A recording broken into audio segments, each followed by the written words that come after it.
Aw bismillah don fini ɲuman sagura kɛnɛ kan Infashion Fi. Aw minnu bɛ yen nɔ ko diɲɛ taabolo finikuraw modèles ka d'aw ye, ayiwa aw sera aw seyɔrɔ la Infashion Couture. N'aw mago bɛ tissu kalalenw na walima n'a bɛ fɛ ka tissu kala, a ye boli ka se joona joona Ismaël Ɲare fɛ yen nɔ. Ismaël Ɲare nɔlen no ni diɲɛ laban kalali kɛ machine kuraw de ye. A n'a ka personnel de qualité minnu bɛ yen nɔ n'olu bɛ nin baara in kɛ ka ɲɛ. An sigiyɔrɔ bɛnnen no ACI 2000 kɔnɔna la, Immeuble Concorde 1 n'ale tugulen no Air Côte d'Ivoire la, Palais des Sports ani Place de la Canne ni ɲɔgɔn cɛ. Nɛgɛjuru sira o ye 63 ye 02 99 ani 99. Infashion k'aw ye togo ɲɛ. Infashion ni aw mago bɛ qualité la. Infashion ko k'aw bisimila kunnafoni gafew kɛnɛ kan.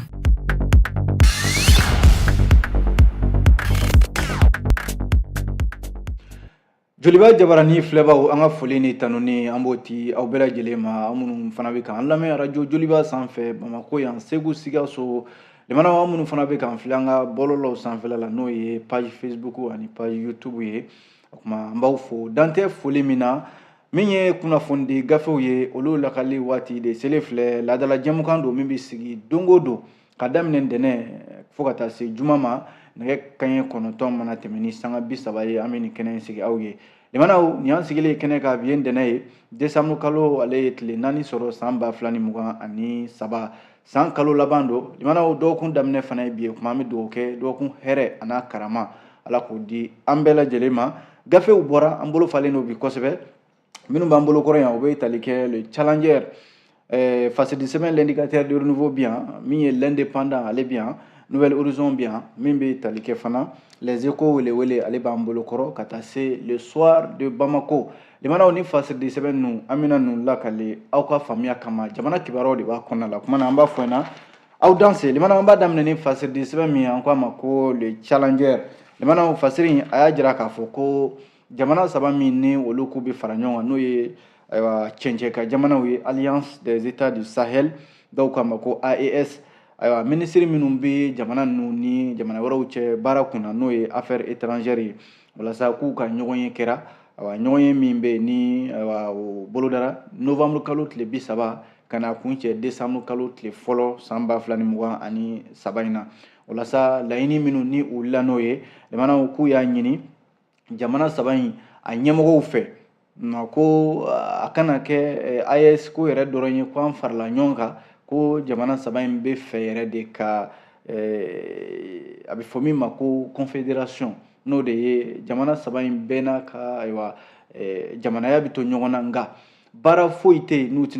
tɛna kɛ n'o to o sara ɲɔgɔn na walasa baaraw bɛna don ɲɔgɔn kɔnɔ jamana saba in bɛ kɛ i b'a fɔ ko jamana kelen nka bɛɛ b'i ka jamana mara i dama fan nka fɛn fɛn ye ɲɛtaga baara ye fɛn fɛn kɔni ye jamana ninnu kungo ye a bɛɛ bɛ sara ɲɔgɔn na o de ye kumakan ye wuli kɛra ni min ye fasidi min ni o ye challenger ye a y'a jira k'a fɔ ko ayiwa min bɛ Alliance des États du Sahel jamanaw ko bɛ ka teliya ɲɔgɔn nɔfɛ walasa jala k'a fɔ baara minnu bilala ɲɔgɔn kan nin ye n'o de ye Alliance des États du Sahel AES jamanaw ka se ka cɛncɛn ka jamana saba in Mali Burkina Faso ani Niger jamana ko olu y'a ye k'a fɔ fɛn min bɛ u dala n'o ye bamacawale ye fɛn min bɛ n'o ye ɲɛtaga badabada ye fɛn min bɛ de n'o ye ko jamana saba in bɛɛ lajɛlen ka taabolo ye kelen ye jamanaw kabi bi tɛ bɔkɛrɛw kalama jamana saba in u ka laadaw n'u ka fɛn caman de ye kelen ye n'a ma ɲɛ ko bɔkɛrɛw kalama kabi lawale fo ka se bi la jamana saba in ko u t'a lajɛ sa ka fanga kɛ kelen ye ka se ka fɛn fɛn bɛ yen n'o bɛ se ka jamana saba in ka sini ma sinikɛnɛ ma ɲɛtaga sabati ka se ka o bila sen kan o de la an yɛrɛ ka minisiri min bɛ an ka jamana ni jamana wɛrɛw cɛ koɲɛ kunna Abdoulaye Diop min ye Burkina Faso ta ye Olivier Aranyas Wande Uramba fo ka taa se Bakari Yawu Sangare ma ni minisiri saba in k'u ka ɲɔgɔn ye hakilila min ni wuli kɛra n'a ye jamana o de k'a fɔ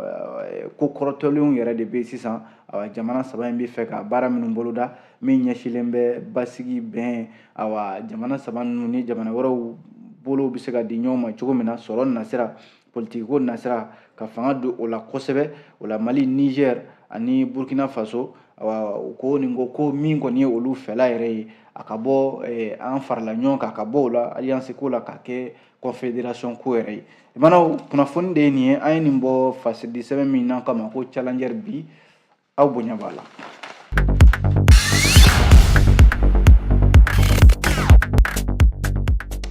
n'an bɔra ye limanaw halisa fasiri min n'an ko a ma ko l'indicateur du renouveau yɔrɔ an bɔra ka AES ko kuma fɔ sisan nka ko yɔrɔ jɛkulu wɛrɛ bɛ yen nɔ ni u kama ko G5 Sahel nin bɛɛ lajɛlen ye cɛncɛka jamanaw de ye minnu ko k'olu bɛ fara ɲɔgɔn kan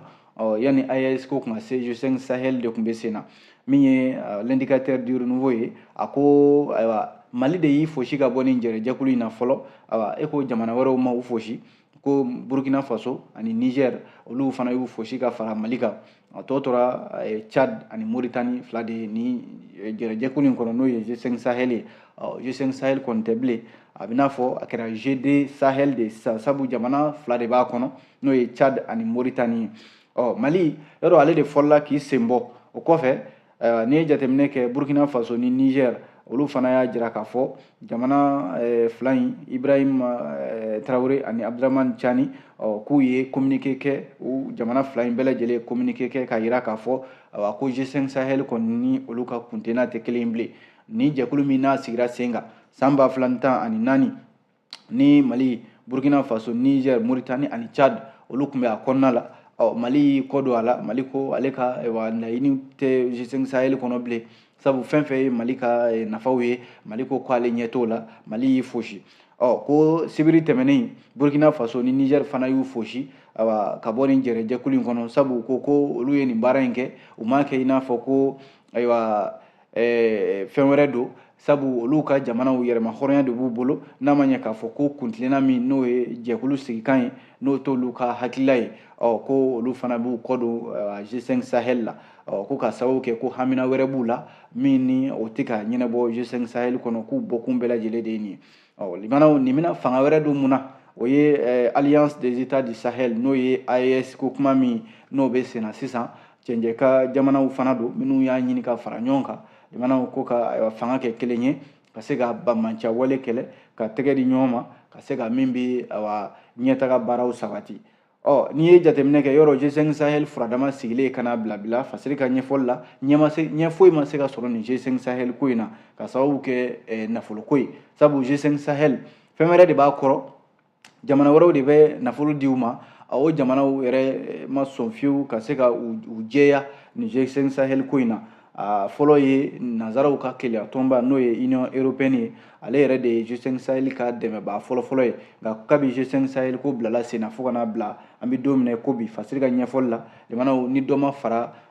banmanca wale ni jadisiya walew kan Sahel kɔnɔna la foyi ma bɔ a la G5 Sahel dun kun dabɔra o de kama k'u ka fara ɲɔgɔn kan k'u fanga kɛ kelen ye Sahel kɔnɔna min bɛ yen ni jadisiw ni banmanca walew kelen bɛ ka ɲaga da ye ka se ka ɲaga ninnu wuli ka bɔ yen nka ko baara nana kɛ cogo min na G5 Sahel nafa ma y'a la sabu a sigira kun min kama k'u ma se ka dafa jamana duuru in Mali yɛrɛ y'i fosi fɔlɔ min nana far'o kan o ye jamana fila wɛrɛ ye n'o ye Burkina Faso ani Niger ye limanaw ni kunnafoni yɛrɛ fana sɔrɔla AFP mɔgɔw de fɛ l'indicateur ka kuma la ko ale indicateur kelen ka fasiri la limanaw n'i ye jateminɛ kɛ ko min ye mairie district n'o ye Bamako mairiba ye e ko maa ma bila ye fɔlɔ ka baaraw daminɛ yani délégation spéciale ka na Ali Isa ale ye inspecteur des financiers ale de bilala Adama Sangare nɔ na min ye indicateur de renouveau ye a ko yɔrɔ conseil communal min n'o ye mairie n'a baarakɛɲɔgɔnw ye maire n'a baarakɛɲɔgɔn minnu bɛ Bamako mairiba kɔnɔ Adama Sangare n'a jɛɲɔgɔnw olu bɛɛ lajɛlen gɛnna ka bɔ baara la min ye ministre min bɛ an ka mara cɛman bɔli kunna colonel Abdoulaye Maïga ka sababu kɛ ko u ye baara min kalifara u la n'o ye sigida ɲɛtaa ye baara ninnu ma se ka sabati ko ka maaw bila u nɔ na sariya yɛrɛ de b'o ko fɔ n'o ye arrêté numéro 3999 MATDSG min taara novembre kalo tile 30 san 2023 ministre ko n'o ye colonel Abdoulaye Maïga ye k'a ye danaya da min ye Ali Isa kan numéro matricule 01 13 450W inspecteur des finances do min ye directeur général adjoint collectivité territoriale o ɲɛma dankan fana do ale de tara ka bila Bamako mairie kɔnɔ Adama Sangare nɔ na ale ka baaraw ɲɛ minɛ fɔlɔ ciden kɛrɛnkɛrɛnnen minnu bɛ yen n'o ye délégation spéciale ye yan'o ka taa baara daminɛ i mana ministre ka ɲɛfɔli la ko ale na baaraw daminɛ fɔlɔ nka n'i ye jateminɛ kɛ Bamako mairie yɛrɛ dɔrɔn tɛ sabu baara in ɲɛsinna commune 2 ani commune 4 fana ma na kɛ maana bila olu fana ka maire nɔ na yanni délégation spéciale maaw olu ka se Y Dunbiya ale ka fasiri do limanaw nin waati in na nɛnɛ bɛ k'i kunbɔ kosɛbɛ nɛnɛ in n'a dun kunbɔra a ka jugu maaw ma maa minnu bɛ ni kundu wɛrɛ t'u bolo o dɔ ye maa minnu wulila ka bɔ u sigiyɔrɔw la ɲɛsiran yɛrɛ kama n'o ye kɛlɛ ye an k'u ma ko déplacé a jala k'a fɔ nin waati in na nɛnɛ ka jugu olu ma kosɛbɛ n'i y'a lajɛ a kɛra jamana marabolo tɔw ye o a kɛra hali Bamako yan ye o déplacé nin waati in na u bɛ gɛlɛya dɔ kɔnɔ nɛnɛ la ka sababu kɛ dogoyɔrɔ yɛrɛ t'u bolo u y'a jira k'a fɔ ko finiko b'u la u y'a jira k'a fɔ ko ka fari fan bɛɛ lajɛlen sutura ka kisi nɛnɛ ma o bɛ o ntanya b'u la nin waati in na n'i ye taara Falajɛ Garabali la o yɔrɔ yɛrɛ sigi cogoya yɛrɛ kama limanaw fiɲɛ bɛ ci cogo min ka d'a ye o bɛ se ka kɛ sababu ye ka nɛnɛ yɛrɛ k'a juguya min ye musow ani denmisɛnnin fitininw ye fasiri ka kuma la a ka jugu olu de ma kosɛbɛ o de la ninnu kɔni bɛ weleweleda kan de la bi ka ɲɛsin maa maa bɛ yen k'e bɛ se ka fɛn kɛ u ye nɛnɛ in kama ka se ka donbolo k'u ye o bɛ se ka kɛ fini ye o bɛ se ka kɛ hali kundogo yɔrɔw yɛrɛ ye nka limanaw ko in bɛ da jɔnni kunna o ye jamana yɛrɛ ɲɛmɔgɔw ye o k'a lajɛ déplacé minnu filɛ nin n'olu bɛ jamana kɔnɔna la ka se ka fɛɛrɛ tigɛ u ye nɛnɛ sabu décembre kalo mana se ka ban o ye nɛnɛ kun bɔlen limanaw ni kunnafoni ninnu an ye ninnu sɔrɔ fasidili sɛbɛn l'indicateur du renouveau kɔnɔ bi aw bonya b'a la.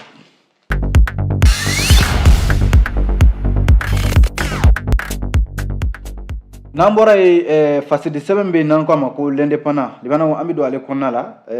lakanabaliya kuma bɛ yan a jarala k'a fɔ ko dɔgɔkun laban in na min ye bamaciw ye olu tun bɛ fɛ ka ko latɔn dugu saba la n'o ye Menaka Tesalit ani Labezanga a jarala k'a fɔ nka a ma bɔraw da kɔni k'a ma bɛn sabu bamaci min fara a yɔrɔ la yen o de ka ca kosɛbɛ Mali finitigiw fɛ groupes armés terroristes nin waati in na kununko kari yɛrɛ a jarala k'a fɔ ko tamasiyɛnw y'a jira k'a fɔ tilegan yɛrɛ fɛ u yera yɔrɔw la n'o ye Menaka Labezanga ani Tesalit ni yɔrɔ minnu filɛ nin ye limanaw ni banbaciw ka tiɲɛni ka ca nin yɔrɔ kofɔlen ninnu na kosɛbɛ yɔrɔ minnu filɛ nin fana ni a jarala k'a fɔ banbaciw u ɲaga yɛrɛ de dalen bɛ yɔrɔ kofɔlen in na i n'a fɔ EIGS JENIM ani CSPPSD n'o ye sema jɛrɛjɛkulu n'a ɲɔgɔnnaw ye ko nɛgɛ kanɲɛ 12 kana bila nɛgɛ kanɲɛ 13 waatiw la kunnafoniw y'a jira k'a fɔ cɛ marifatigi dɔw k'olu ye bamaciya wale ta ka ɲɛsin Menaka ma a kɛra ni marifaci tugutugulen ye ɲɔgɔn nɔfɛ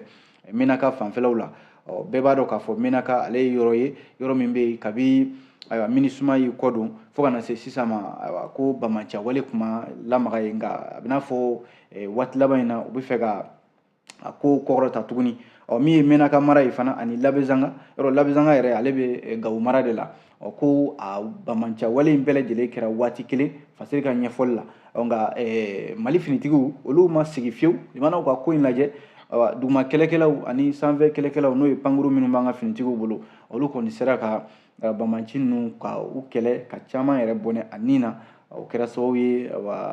walejugu in a ma se ka taa ɲɛ sɔrɔla a ko la limanaw ko min ye gɛlɛya ye n'o ye lakanabaliya ye ale kɔni bɛ ka dɔ de fara kɔngɔ kan kosɛbɛ jamana cɛmancɛ bolo Segu mara la kɛrɛnkɛrɛnnenya la Tomiya ko Tomiyakaw fɛ yen nin ye walejugu dɔ ye min kɛra bamaciw fɛ dɔgɔkun laban yɛrɛ la Katiba de Masina maaw de ye walejugu in kɛ k'u taara maaw ka foro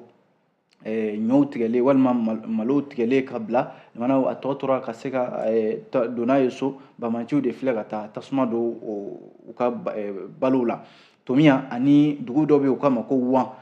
n'i ye jateminɛ kɛ bamaciw nin ye taabolo dɔ de y'u bolo min ni u taa baga sigidalamaw de ma olu ka balo ka tasuma don o la ka sɔrɔ ka jatigɛ wale k'o sinsin nin yɔrɔ kofɔlen ninnu na ko sibiri tɛmɛnen desanburu kalo tile 2 san 2023 in na ko u taara bin tomiya ani wan san ale mara kɔnɔna la limanaw a jala k'a fɔ ko déplacé n'o ye maa minnu wulila ka bɔ u sigiyɔrɔw la siran yɛrɛ bolo ma limanaw olu ye sɛnɛ minnu kɛ dɛ o sɛnɛ minnu kɛlen n'o o balo lasɔgɔlen bɛ forow kɔnɔna la ko terroriste ninnu ne ye cɛ marifatigi ninnu ye u filɛ nin ye u ni maa minnu ma bɛn fɔ la walima maa minnu ma sɔn u ka kumaw ma k'u filɛ nin ye ka taa tasuma de don olu ka balow la k'a bɛɛ lajɛlen jeni k'a ban min ye laseli min kɛra n'o ye rapport ye centre Carter fɛ ale y'a jira k'a fɔ ko nin walejugu in bɛ sɔn ka kɛ kɔlɔlɔba de ye ka ɲɛsin a sigidalama ninnu ma kɛrɛnkɛrɛnnenya la Tomiya Fangaso wan ale fanfɛlaw la sabu ko baloko gɛlɛya a bɛ sɔn ka sigi nin yɔrɔ kofɔlen ninnu na kosɛbɛ limanaw nin kɔni kɛra fɛn ye fɛn min ni ko jamana ɲɛmɔgɔw kan ka teliya joona de nin yɔrɔ kofɔlen ninnu banbanci minnu bɛ nin yɔrɔ ninnu na sabu balo sɛnɛ waati de nin waati ninnu ye balo selen kɔ k'a bɔ foro kɔnɔ ka taa n'a ye so banbanciw ni maa minnu ma bɛn fɔ la u bɛ taa tasuma don olu ka forow la ka se ka kɔngɔ bila o de y'u ka laɲini yɛrɛ ye kɔngɔ bila maaw la limanaw l'indépendant ka kuma don l'indépendant kelen y'a jira k'a fɔ ko baarakɛla minnu bɛ yen n'olu bɛ baara kɛ IBI farm la maa 100 ni maa 50 ɲɔgɔnna k'olu gɛnna ka bɔ baara la ko comité syndical n'o y'u ka baarakɛlaw ka lafasalikulu ye ani SINABEF olu kɔni laɲini kelen de b'u bolo bi muso dɔ bɛ yen u k'a ma ko madame Sumano Fatumata Darame k'u tɛ fɛ ka ale kɔni baarakɛyɔrɔ in na bilen ale ka gɛn ka bɔ yen n'o ye IBI farm ye kunnafoni in dira min ye IBI farm ale daga yɔrɔ yɛrɛ da la o kɛra sibiri tɛmɛnen a kɛra kunnafonidi kɛnɛ dɔ senfɛ point de presse dɔ min ɲɛnamayara secrétaire général comité syndical IBI farm Aboubacar Kulubali ale fɛ ani syndicat national des banques assurance établissement financier microfinance et commerce n'u k'a ma ko SINABEF Mali olu fana wulila ka taa dɛmɛ don ni syndicat kofɔlen ma sabu duga i mana ye maa su kunna fɔ duga wuli ka bɔ an su kunna o la ko maa 100 ni maa 50 ɲɔgɔnna olu de gɛnna ka bɔ baara la nin yɔrɔ in na n'o ye IBI farm ye o de la ko u ye jɛrɛ kɛ u ni kunnafonidilaw ka se ka ɲɛfɔli kɛ ko baarakɛla maa 150 minnu gɛnna ko u ka hakɛw ka segin u ma hakɛ ninnu caman bɛ yen ko madame Sumano Fatumata Darame ale kɔni de bɛ ko in bɛɛ lajɛlen ɲɛma ko laɲini dɔw de kɛra baarakɛla ninnu fɛ n'o ye prime d'installation ye o bɛ taa se miliyɔn 1 ɲɔgɔnna ma ani baarakɛla dɔw bɛ yen olu bɛ baara kɛ IBI farm la u ka taa ni ka segin samaya ani u ka sow cɛ ko ka dɔ fara o saraw ka 15,000 ɲɔgɔnna ka fara taa ni ka segin minnu fana n'u bɛ kɛ Bamako ani Kulukoro cɛ ko dɔ ka taa ni ka segin wariw fana ka di u ma n'o ye passew ye ani maa minnu fana bɛ yen ni cadrew tɛ olu ka don assurance maladie la o n'a ɲɔgɔnna caman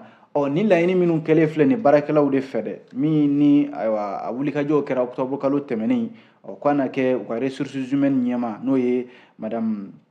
Sumano Fatumata Darame ye kuma in ma diya ale ye ale filɛ nin ka baarakɛla maa 150 k'olu gɛn ka bɔ baara la k'a sababu kɛ k'u y'u ka laɲiniw kɛ u ye jɛrɛ min kɛ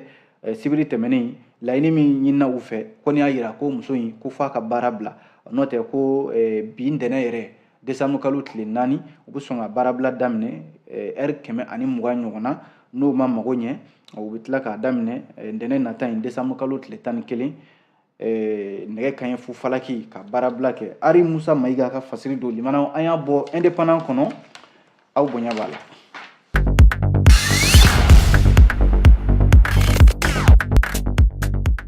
N'an bɔra ye limanaw fasiridi sɛbɛn min bɛ yen n'an k'a ma ko Nouvel Horizon ale kumana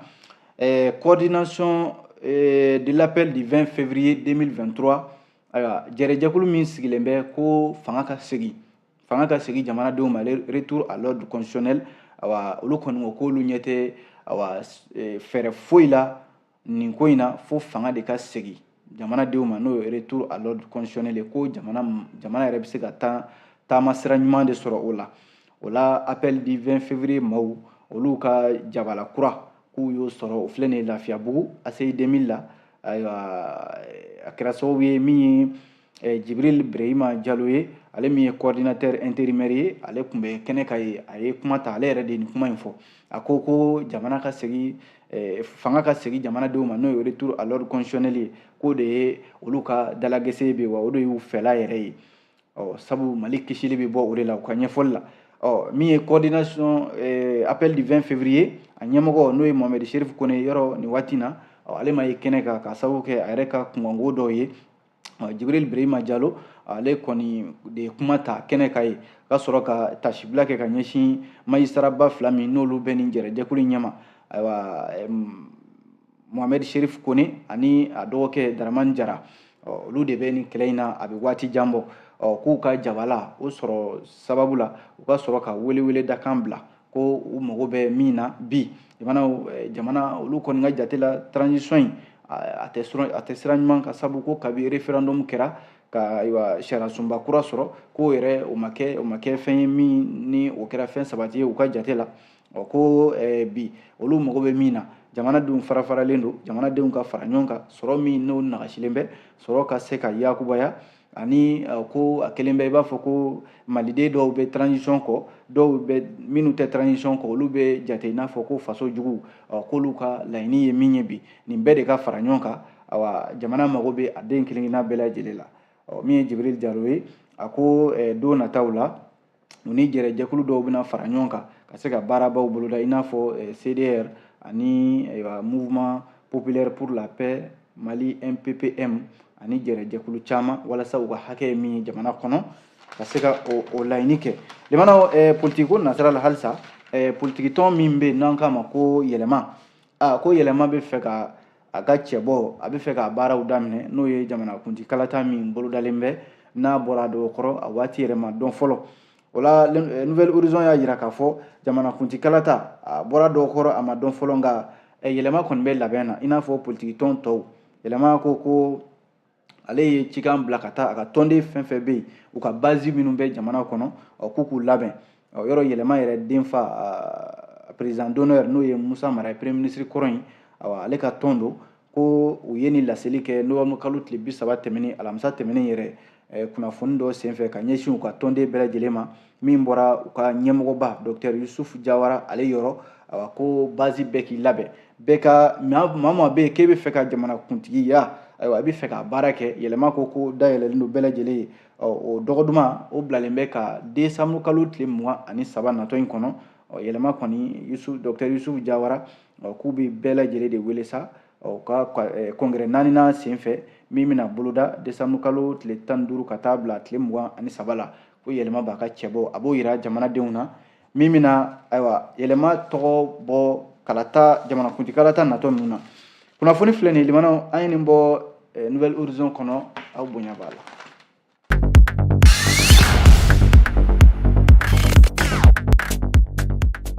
An bɔra ye fasidi sɛbɛn bɛ yen n'an ko a ma ko les échos welewele limanaw ale kumana ECHO y'a jira k'a fɔ kuranko gɛlɛya limanaw o kɔni o kɛn bɛ jamana taabolo ye bi kuran tɛ sɔrɔ ka tugu ɲɔgɔn na ko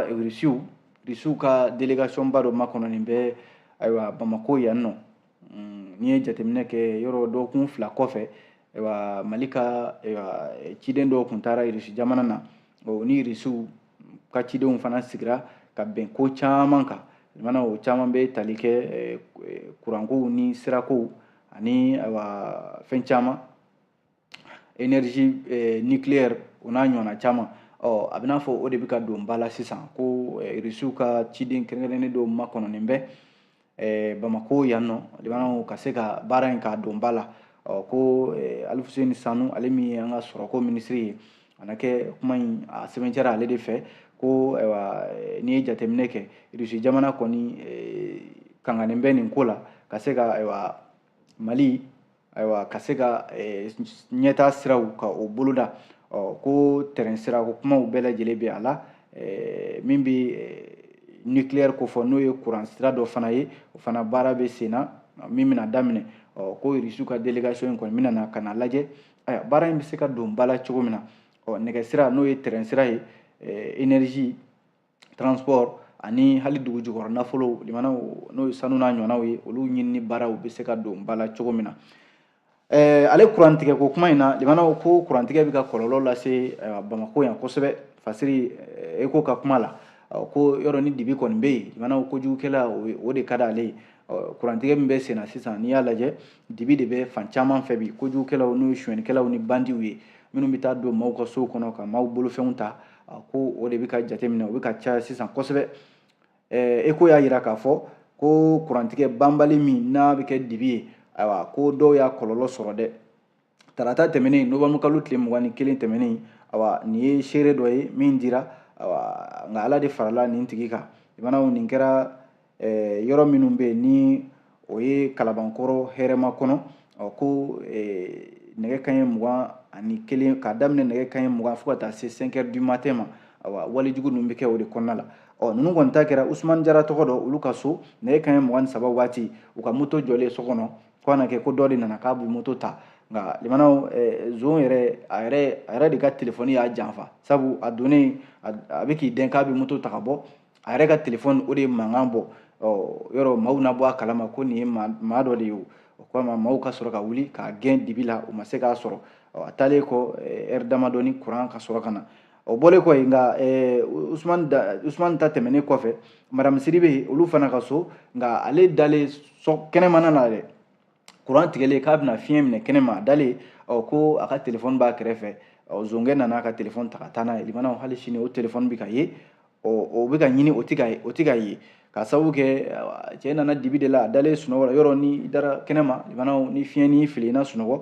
min ye telefɔni o dalen a nana musokɔrɔba ka telefɔni ta ka taa n'a ye o bɔlen kɔ ye limanaw ko Musa Teli tɔgɔ dɔ fana ale fana ye mototigi a bɔtɔ baarakɛyɔrɔ la nɛgɛ kanɲɛ 21 o y'a sɔrɔ kuran tigɛlen bɛ dibi bɛ fan bɛɛ lajɛlen fɛ ko cɛ 2 marifa b'u bolo olu nana ale lajɔ ka marifa da jɔ a la limanaw k'a ka moto minɛ ka taa n'a ye limanaw kurantigɛ de bɛ yen dibi bɛ fan bɛɛ lajɛlen fɛ kojugukɛlaw san ko k'an filɛ waati min na sisan o ye san laban ye yɔrɔ kojugukɛlaw fana yɔrɔ kurantigɛ mana na fara o kan o ye kojugu dɔ faralen ye dɔ kan an bɛna taa teri a ka fasiri don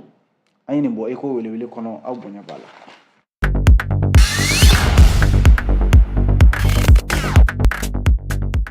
An b'a kuncɛ ni fasiridi sɛbɛn min ye limanaw an k'a ma ko le soir de Bamako ale kumana maire min bɛ yen n'o ye Marakakungo maire ye Eko dugukolo mankan dɔ ma tugu ale nɔfɛ fo ka ale minɛ ka bila kaso la n'o ye mandat de dépôt ye a bɛ fɔ min ma ko faux usage de faux n'o ye ka sɛbɛn ɲaami walima ka kow ɲaami ɲɔgɔn na ayiwa sɛbɛn furaw k'olu ɲaami ka se ka nkalon tigɛ walasa a bɛ se ka nafa sɔrɔ cogo min na Marakakungo maire ayiwa ko dugukolo ko mankan walima dugukolo ɲagami n'o ye commune min bɛ yen n'u k'a ma ko commune Zan Kulubali ayiwa a kɛra yen nɔ de yɔrɔ nin waati in na furanjɛla fanga ɲɛmɔgɔw olu kɔni kɛlen bɛ ka sunɔgɔ tigɛ ka bɔ dugukolo feerelaw ani dugukolo ɲagaminaw ɲɛna kɛrɛnkɛrɛnnenya la maires caman bɛ yen bi i kɛra sɔrɔ bosoba ye o kɛra ayiwa jamana minisiri kɔrɔ ye i kɛra fɛn fɛn ye caman bɛ yen bi ayiwa sonyɛni na caman bɛ yen o minɛnen bɛ ka bila siga kelen bɛ o la ko pôle économique et financier tribunal de grande instance commune 3 k'a ye wele bila mairie ma ayiwa ka minɛ fɔlɔ siga kɛra a la ka sababu kɛ ko dugukolo ŋanamu dɔ kɛra commune dɔ bɛ yen u k'a ma ko Zan Kulubali yɔrɔ n'i ye Marakakungo yɛrɛ lajɛ dugumisɛnnin caman de bɛ a commune kɔnɔ n'o ye Korokɔrɔ b'a la Marakakungo yɛrɛ b'a la Zantigi la min ye Janfabugu Wolodo a n'a ɲɔgɔnna caman u bɛɛ lajɛlen ni Kulukɔrɔ de ka surun nka limanaw dugukolo ko ɲagami min bɛ nin yɔrɔ kofɔlen ninnu na n'i tɛmɛna forêt classée kan limanaw fanga de ka bon kosɛbɛ maire ale kɔni minɛna fɔlɔ k'a bila lasagoli hukumu kɔnɔ limanaw e ko an t'a bila nin kan yan soir de Bamako de ye nin kuma fɔ ayiwa ni ala sɔnna sini an na ɲɔgɔn sɔrɔ a gafe kuraw mana bɔ k'o lakale aw ye an b'aw fo dantɛ foli min na ala ka waati wɛrɛ yira an na. Nin kun ye kunnafoni gafew ye ni Infashion ka dɛmɛ ye an sigiyɔrɔ bɛnnen no ACI 2000 kɔnɔna la immeuble Concorde 1 n'ale tugulen no Air Côte d'Ivoire la Palais des Sports ani Place de la CAN ni ɲɔgɔn cɛ nɛgɛjuru sira o ye 63 ye 02 99 ani 99 Infashion k'aw ye togo ɲɛ Infashion ni aw mago bɛ qualité la